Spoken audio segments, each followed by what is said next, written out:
hindi kaya matunaw ang iyong brilyante, Albe?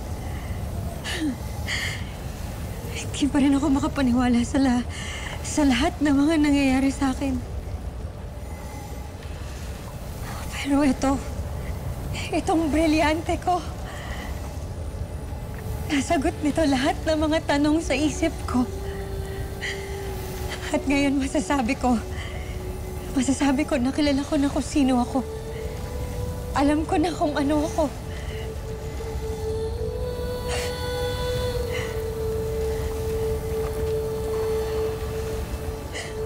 Maging ako man ay hindi makapaniwala na may isang dugong tao at isang mini-avi tayong makakasama, Adamus. Tera, hindi ka pa ba nasanay sa mga panunudyo at biro ni Flamara?